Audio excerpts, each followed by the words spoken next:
Tell him you have life insurance. He wasn't even alive. Let's just preference that. Lorie, she went out a couple days before and got life insurance.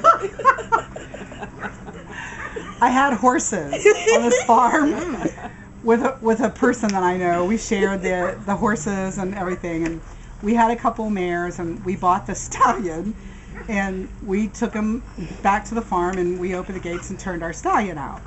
Well, nobody was in season, but he was a stallion, and he thought he was going to get it whether they wanted him to have it or not, right? So he's chasing the mares all over the place. I left.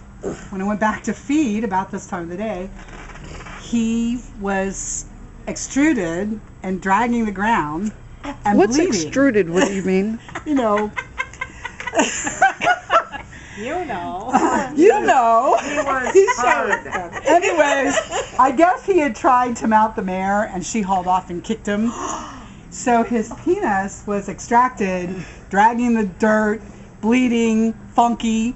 So Flowing. I call my friend at work, and I said, "Oh my God, there's something wrong with the stallion's penis. You have to come home right away."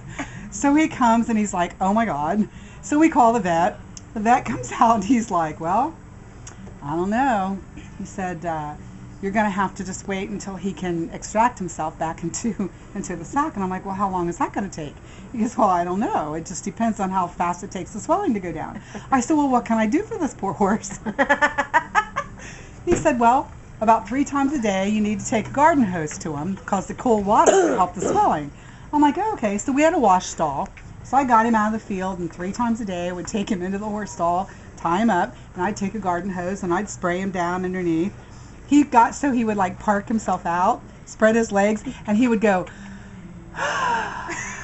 when I would spray him down with the garden hose, right? Well, after about a week of doing this, I realized that he was getting like chapped, like dry lips, if you will.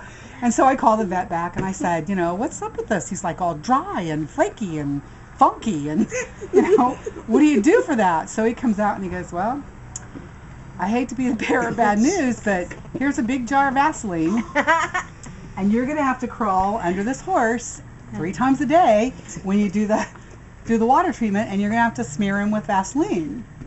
So I had this big jar of Vaseline. So I would use the garden hose on him 3 times a day, and then I would get underneath him and sit like an Indian style and scoop up this Vaseline and just like Vaseline him all up, you know. Man, he loved me, that horse loved me. But, you know, it got to be, the farm was kind of on this hill that sort of overlooks Wilmington, and so it just got to be the joke that Kathy was the woman who gave the stallion hand jobs, you know. So 2 months we did this to this horse till he could, you know. 3 times a day. Yeah, 3 times a day. People came to watch her. I bet. You were, honey. I was devoted. After that, she got married. Many years after that. Many years after that. Then she talked her husband into going on the horse. Well, I'm going to tell you, as an end result of that, he gave us beautiful babies, though. So I felt really good that I did that because he gave us beautiful babies. And you're happily married now, I right? am extremely happily married. We don't even own a jar of Vaseline. But you do it 3 times a week, right? Or 3 times a day. That's what keeps the happy marriage. I don't know.